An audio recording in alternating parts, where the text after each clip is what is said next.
Toute ma vie, j'ai été enfermé, malheureusement.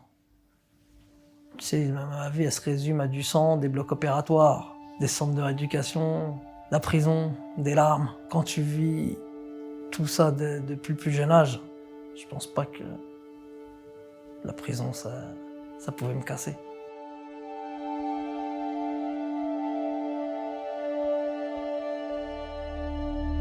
Moi, tu vois, j'ai grandi en centre de rééducation, malheureusement, parce que chez moi, c'était pas adapté. Ma famille pouvait pas me recevoir parce que, en fait, je suis paralysé des membres inférieurs, des jambes, ce qui veut dire que j'ai toujours vécu en fauteuil roulant.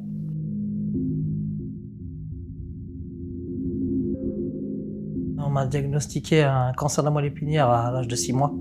Donc j'ai été guéri, mais j'ai hérité d'une paraplégie à la guérison, parce qu'on a dû me sanctionner ma moelle épinière. Donc il a fallu que je grandisse en centre de rééducation jusqu'à mon adolescence. Et tu vois, le week-end, je rentrais chez moi et j'étais un peu comme une mascotte, surtout dans le quartier.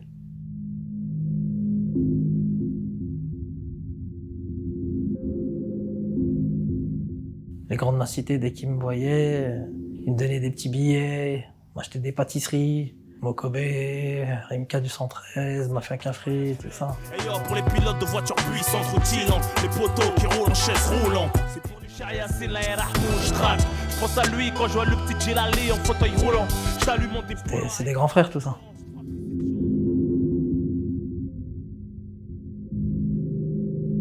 Le 26 décembre 2001, c'est une date dramatique. J'ai perdu mon frère suite à une bavure policière. Il a été abattu de 7 balles dans le dos, lors d'un braquage de banque.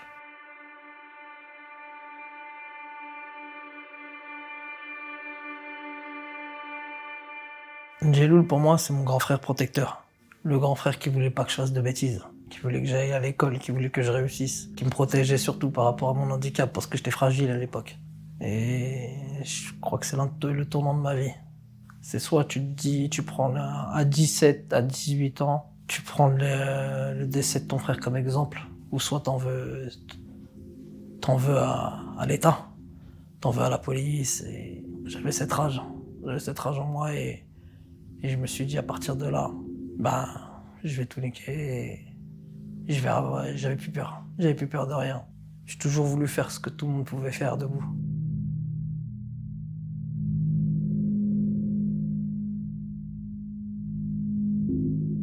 J'ai commencé par les autoradios, dans les voitures.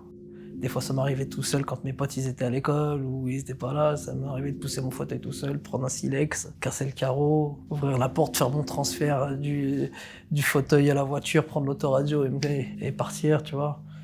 Les cambriolages. Tu te dis, mais comment ce mec en fauteuil il a fait des cambriolages? C'est simple. Un sac à dos derrière mon fauteuil, mes amis, ils cassent la porte, moi je rentre avec mes potes et je me sers à la hauteur de ce que je peux prendre. J'ai enchaîné le trafic de stupes, les complicités devant la maramée, les faux billets. J'ai trempé dans tout.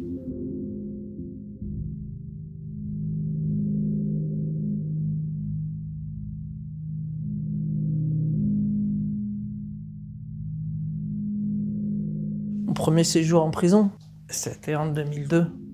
Et ils m'ont mis dans une cellule, j'ai fait 3 jours dedans. Pas de douche pendant ces 3 jours. Sur un lit non médicalisé, une horreur. Ça m'a pas effrayé, ça m'a juste dit, c'est ça la prison? Ok. En fait, j'ai juste compris que j'allais retourner en prison.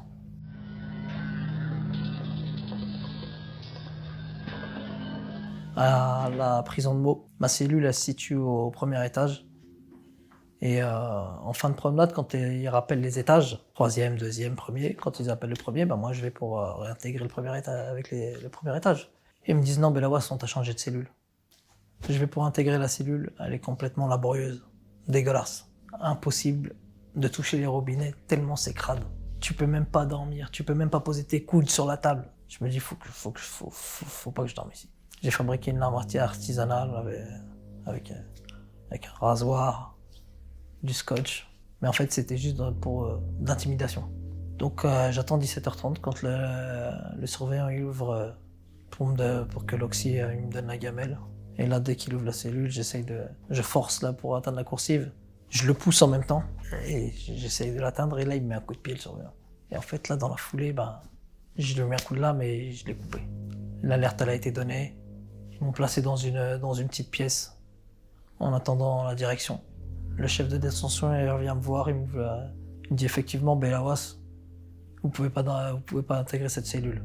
Et c'est là que j'ai compris qu'ils m'ont niqué. Il y a eu un coup de lame, donc une plainte, ce qui veut dire un nouveau procès, ce qui veut dire un transfert disciplinaire. Parce que quand tu touches à un surveillant et qu'un surveillant porte plainte contre toi, déjà tu peux plus rester dans la même détention que lui. J'ai pris 6 mois ferme de plus.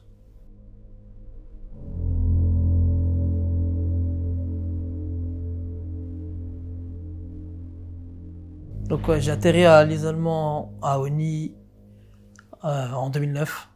La première chose qu'il me dit le chef de détention, c'est le chef qui est le directeur, qui me dit ici on n'est pas à mot. Je dis moi je veux aucun problème. Je veux juste faire ma peine et sortir de prison. Et là je découvre qu'il me place en statut DPS pendant un moment, avec un régime strict, isolé. Quand je vais à l'infirmerie, il bloque tous les mouvements. Je suis escorté par 3 chefs. Quand je vais au parloir, pareil, il bloque tous les mouvements pour que je vois aucun détenu.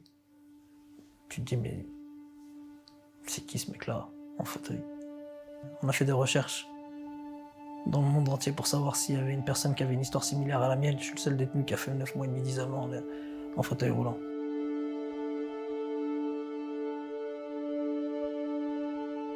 À quel moment j'ai réalisé que j'avais une histoire pas comme les autres? C'est en 2008, je reçois un appel de Mokobe du 113 qui me donne rendez-vous à Orly, à l'avant-première du film Go Fast. Qu'est-ce qu'ils font? Ils bloquent tous les entrées et les sorties. C'est parti. Tu zoomes, tu me loupes rien. Go fast. C'est un go fast. Mokobe me dit, faut que je te présente quelqu'un. Et là, il me présente Luc Besson. Luc Besson, la première chose qu'il me dit, salut Djilali. Je connais ton histoire à travers la bouche de Mokobe. Et je veux en faire un film. J'ai regardé Mokobe, je lui dis, mais qu'est-ce qu'il me raconte celui-là? C'est qui lui? Et Mokobe, doucement, il me dit, fais pas le con, c'est du lourd. Je dis, ok, d'accord. Et en fait, je vois que le lendemain, on me réveille à coup de téléphone et on m'appelle. C'est l'agent de Luc Besson qui me dit, t'es en retard, Djilali. On t'attend à l'avant-première à Aulnay-sous-Bois. En fait, il faisait l'avant-première dans tous les départements d'Île-de-France. Et là, Luc Besson, donc, on me dit qu'il m'attend dans sa loge, je vais dans sa loge et il me dit, c'est bon, tu vas jouer dans un film. À l'époque, je devais jouer dans Banlieue 13 Ultimatum, c'était un essai. Et si je réussissais, il voulait que je joue le rôle principal de mon film. Et malheureusement, 2 semaines avant le tournage, je suis parti en prison. Et il y a une punchline qui m'a dit le juge d'instruction, c'est je lui dis, monsieur le juge, de toute façon, je peux pas me sauver. S'il vous plaît, juste, j'ai un tournage, laissez-moi juste tourner, et après je me rends. Il m'a dit, au lieu de tourner dans un film, tu vas tourner en promenade. Et voilà que j'avais plus de force, j'étais éclaté de rire. J'ai dit, quelle punchline, quel bâtard. Et puis, c'est après, quand je suis sorti de prison, on m'a sollicité plusieurs fois. J'étais approché par des producteurs, des scénaristes, et c'est là que j'ai encore pris plus conscience que j'avais une histoire.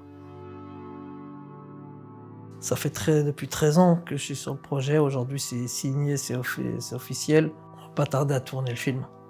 Cette année, il y a un message derrière.